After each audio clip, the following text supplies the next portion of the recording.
Bapak, terima kasih, kami bersyukur buat kebaikan-Mu ya Tuhan. Saat ini kami mau dengar firman-Mu, biar firman-Mu ini yang menguatkan setiap kami, memerdekakan setiap kami, berikan kami pengertian-Mu Tuhan, supaya kami gak salah jalan Tuhan Yesus.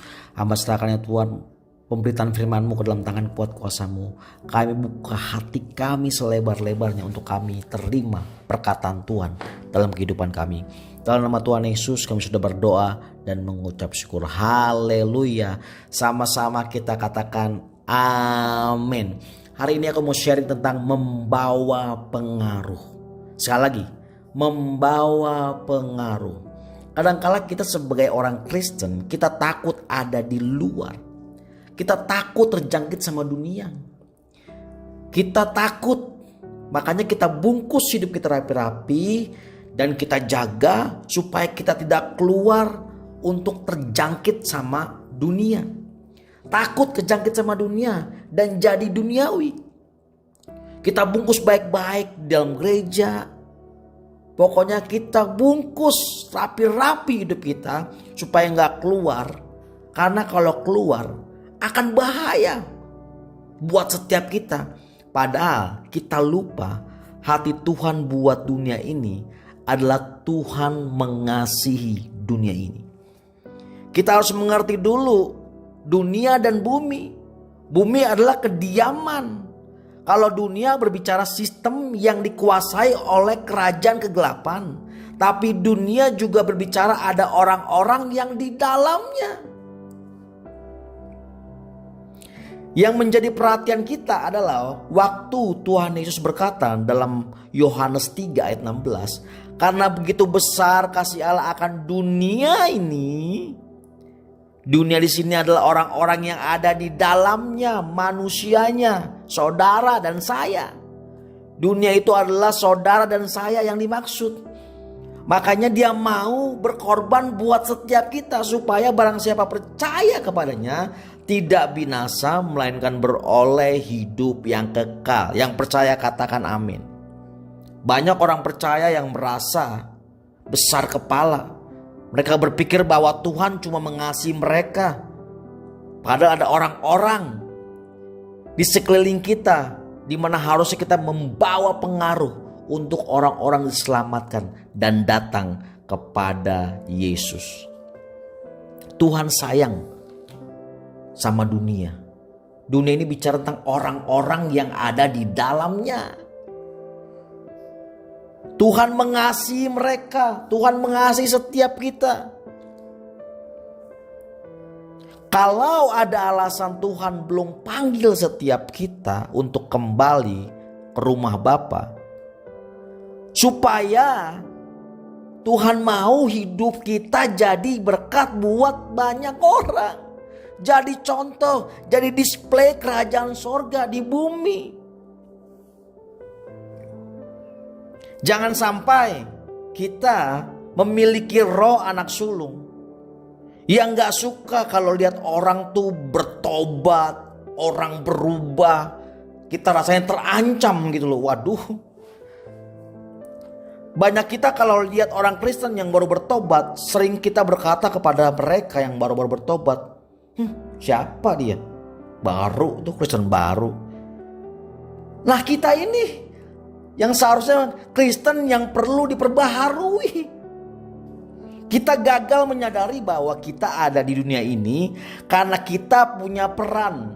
Sama-sama dengan saya katakan kita punya peran. Peran apa? Peran yang harus kita mainkan dalam dunia ini untuk menjangkau banyak orang, menjalankan apa? Tujuan Tuhan dalam kehidupan mereka dan kehidupan kita. Oleh sebab itu kita harus jadi display kerajaan sorga. Jangan kita diem-diem baik-baik, kita bungkus hidup kita rapi-rapi, gak keluar-keluar gereja, kita di situ aja. Kita gak mau terjangkit sama yang namanya dunia ini. Secara tidak sadar banyak kita menarik diri dari dunia, kita menutup diri dari dunia. Kita tidak mau membangun hubungan dengan orang-orang di sekeliling setiap kita. Kita menjadi Kristen yang eksklusif, yang tidak bisa membawa pengaruh loh kepada orang-orang sekeliling kita. Kita pakai ayat pula. pergaulan yang buruk, merusakkan kebiasaan yang baik. Dengar baik. Kalau kita ini garam, kita akan menjadi pengaruh.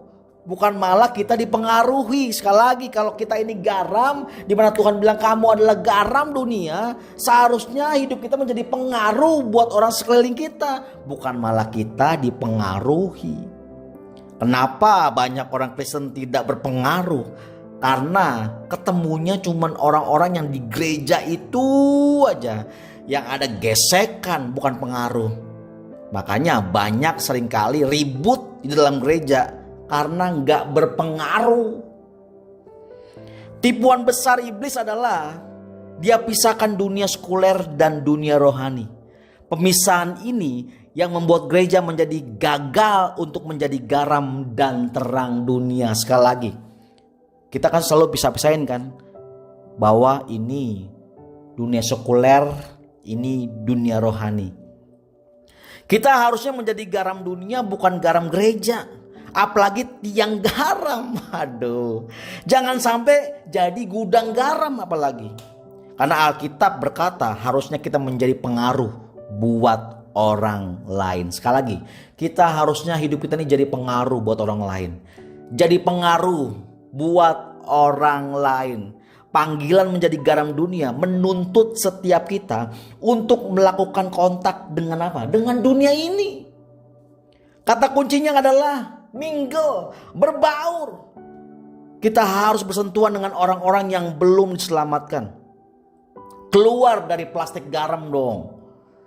Banyak kita merasa kita garam tapi kita di dalam plastik. Nggak akan berpengaruh kalau garam itu masih di dalam plastik. Keluar dong dari plastik. Supaya garam itu menjadi pengaruh. Buat apa? Buat sekeliling kita. Tuhan taruh kita di bumi ini ada tujuannya Pak Bu. Untuk supaya kita menjadi display kerajaan surga dan banyak orang diselamatkan dan orang kembali kepada Yesus. Pertanyaannya buat setiap kita. Apakah setiap kita sudah menjadi pengaruh buat sekeliling kita? Apakah hidup kita sudah mengasinkan sekeliling setiap kita atau malah kita terpengaruh? Sekali lagi, panggilan kita menjadi garam dunia menuntut kita untuk melakukan kontak dengan dunia ini. Dunia ini bicara dengan orang-orang yang ada di dalamnya. Jangan kita merasa jadi Kristen egois, eksklusif gitu loh. Biarlah melalui perenungan kita hari ini, setiap kita menjadi Kristen yang berpengaruh. Keluar dari dalam plastik garam itu. Jangan kita menjadi asin di dalam plastik. Tapi biarlah setiap kita menjadi asin di luar plastik. Di mana hidup kita menjadi pengaruh buat banyak orang. Dan orang boleh melihat setiap hidup kita menjadi display kerajaan surga. Dan orang banyak akan datang kembali kepada Yesus. Mari kita berdoa. Tuhan, terima kasih Tuhan Yesus. Kami mau menjadi Kristen yang berpengaruh Tuhan. Bukan dipengaruhi. Biar hidup kami menjadi garam. Di mana orang boleh merasakan asin itu. Dan orang haus untuk datang kepada Yesus.